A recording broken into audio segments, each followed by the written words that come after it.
Salut à tous, aujourd'hui épisode numéro 977 de l'After Zap Image. On va débuter avec les résultats de la veille en Europa League. On joue à les quarts de finale retour. Victoire pour Villarreal 2-1 face au Dynamo Zagreb. Victoire pour Manchester United 2-0 face à Grenade. Et victoire aussi pour Arsenal du côté de Prague face au Slavia 4-0. Et enfin match nul entre la Roma et l'Ajax.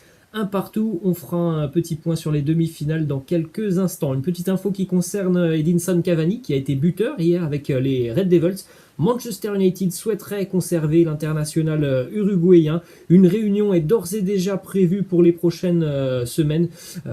Edinson Cavani devra donc décider de son avenir, rester encore un petit peu en Europe ou pourquoi pas revenir du côté de l'Amérique du Sud et se rapprocher de son pays, l'Uruguay, puisqu'on sait déjà que Boca Juniors est très intéressé par Edinson Cavani. Boca Juniors serait même prêt à lui offrir un contrat de 2 ans. On suivra donc attentivement tout ce qui se passe autour de Cavani dans les prochaines semaines. Ensuite, quelques statistiques autour d'Alexandre Lacazette. Gros match hier pour Alexandre Lacazette, auteur d'un doublé face au Slavia Prague. A noté aussi le bon match pour Nicolas Pepe hier. En tout cas, Lacazette hier, grâce à ce doublé, il en est maintenant à 18 buts inscrits en Europa League dans toute l'histoire de la compétition. Seuls 2 joueurs font mieux que lui. Radamel Falcao 20 et Kevin Gamero 19, donc on peut penser raisonnablement que Alexandre Lacazette va devenir rapidement ou peut-être dans quelques mois sur la prochaine année le meilleur buteur de l'Europa League. Il en est à 18. Arsenal est toujours qualifié, donc on n'est pas très loin d'avoir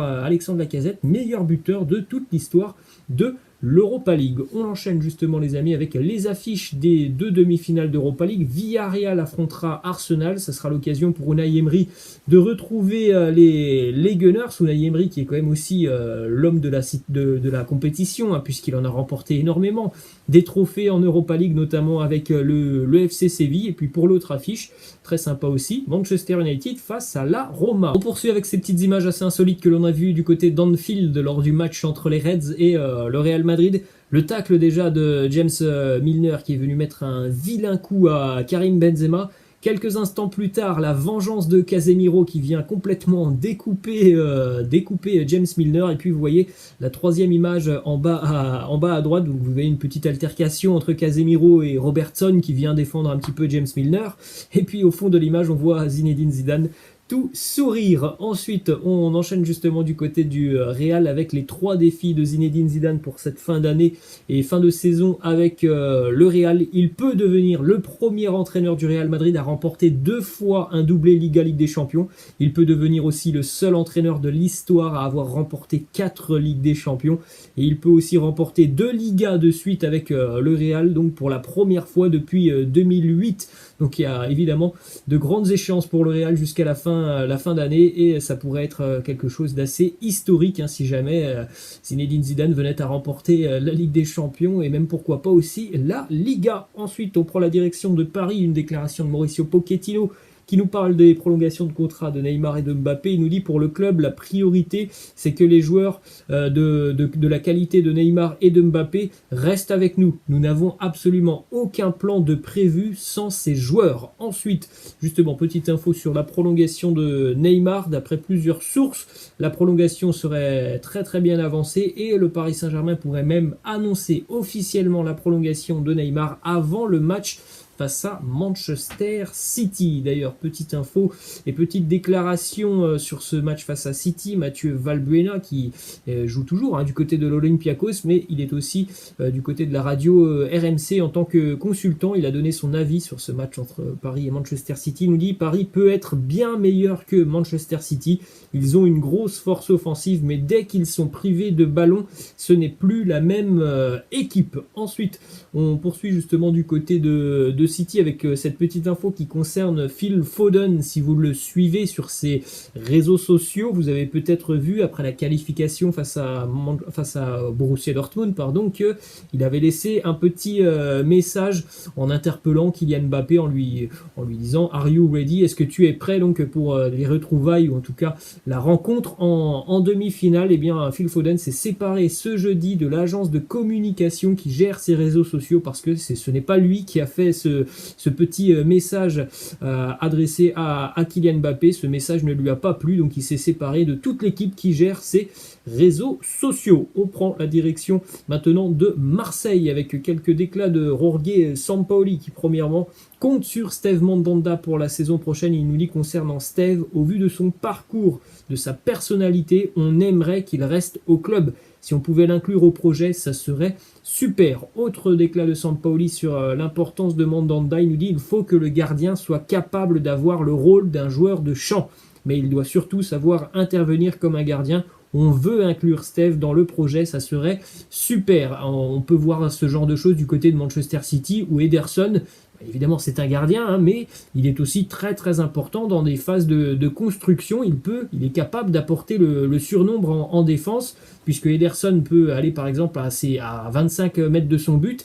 Ça permet aux défenseurs de City de monter et ça évidemment ça ouvre des brèches et des espaces. Donc c'est un petit peu dans le même profil ce que voudrait faire Sampaoli avec Steve Mandanda. Ensuite, autre déclat de Sampaoli sur les objectifs faussés de cette fin d'année. Il nous dit peut-être que les résultats nous mèneront quelque part, mais ce n'est pas l'objectif principal. Ce serait mentir de me fixer un objectif. Notre idée était d'évaluer les joueurs par vidéo, ensuite chercher à développer une idée à l'entraînement. L'objectif est de mieux jouer pour atteindre une meilleure position que celle dans laquelle nous sommes. Alors évidemment, du côté de Marseille, tout le monde espère revoir l'OM en Coupe d'Europe dès l'année prochaine. On sait que ça sera l'Europa League. S'il y a Coupe d'Europe, la Ligue des Champions, c'est mort, totalement mort.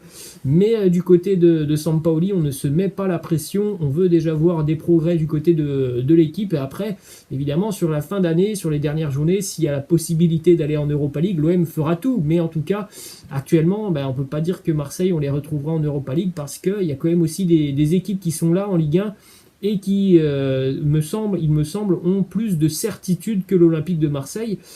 Lens, par exemple, est une équipe qui est très très très très bonne cette année, et donc ça sera difficile pour l'OM d'aller chercher cette place qualificative pour l'Europa League. On enchaîne avec une déclaration de Luis Enrique qui nous dit la véritable pépite de l'Olympique de Marseille, c'est Bouba Camara. Il a un potentiel incroyable. J'aime beaucoup ce qu'il fait. Il est vrai que du côté de Marseille, quand on parle de joueurs talentueux, de jeunes joueurs qui peuvent devenir dans les prochaines années des joueurs très très importants, que ce soit à Marseille ou ailleurs, il est vrai qu'on peut penser quand même à Boubacar Kamara qui a un sacré potentiel. Ensuite, direction Lille, Mike Maignan, le portier des Dogs, est la priorité du Milan en cas de non-prolongation de Gigi Donnarumma. Le portier italien est sous contrat jusqu'en juin prochain, malheureusement pour Milan actuellement. Voilà, ça n'avance pas beaucoup, ce dossier prolongation de Donnarumma. Donc du côté du Milan, on se prépare à toutes les éventualités, et si jamais il y a un départ de Donnarumma, on va se jeter sur Mike Maignan. Ensuite, direction l'Olympique Lyonnais avec le futur maillot de l'OL qui aurait d'ores et déjà fuité. Vous faites un petit arrêt sur image pour découvrir le design du futur maillot lyonnais. Petite info du côté de Paris, selon les infos du quotidien L'Équipe, Colin Dagba ne serait pas dans les plans de Leonardo. Un départ du latéral parisien ne serait pas inenvisageable pour le mercato estival. Direction l'Angleterre maintenant, ça concerne aussi le Paris Saint-Germain, encore une fois le dossier Moise Kean. Déclaration de l'entraîneur des Toffees d'Everton, Carlo Ancelotti, qui nous dit si Paris veut Moise Kean sur un accord permanent, ils doivent négocier avec nous à ce sujet. Nous sommes ouverts à toute proposition du côté de l'Angleterre, de plusieurs médias. On estime le prix de Moise Kean à 40 ou voire 50 millions d'euros. Ensuite, direction Leeds United, Marcelo Bielsa qui a démenti les informations qui annonçaient qu'il était proche d'une prolongation de contrat avec les Peacocks de Leeds. Il nous dit cette information n'est pas réelle, je n'en connais pas l'origine. Dans tous les cas, s'il y a une quelconque information à donner, alors je le ferai. Ensuite, direction Chelsea, Raphaël van der Vaart qui a complètement détruit Timo Werner. Il nous dit tout ce qu'il sait faire, c'est baisser la tête et courir, ce qui ne mène à rien.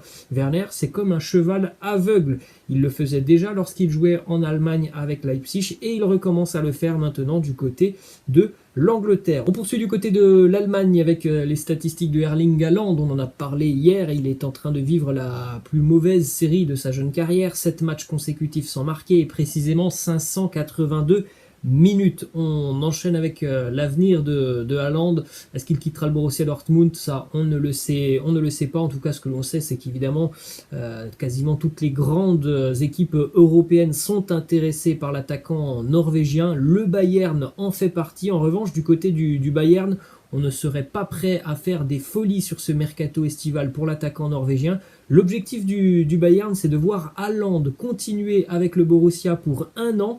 Et puis en 2022, la clause de Erling Haaland, elle va devenir beaucoup plus abordable. Elle passera à 75 millions d'euros, donc du côté du Bayern.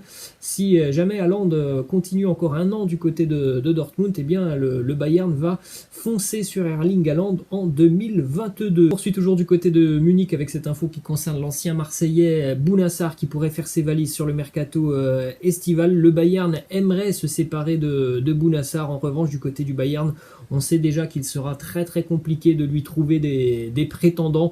La marche, pour moi, hein, la marche était quand même très très haute entre Marseille et le Bayern Munich. Il n'a jamais eu trop l'occasion de s'imposer, évidemment, dans cet effectif bavarois où il y a énormément de qualité défensivement. Donc je pense que vraiment la marche était trop haute pour Bounassar du côté du Bayern. On va terminer, les amis, avec cette petite question de fin à l'instant T. Quel est pour vous le joueur qui mérite le plus le ballon d'or? Voilà, les amis, la fin de cet After Zappimage. J'espère que ça vous a plu. N'hésitez pas, comme d'habitude, de lâcher un petit pouce bleu. Je vous laisse et je vous dis à la prochaine. Ciao!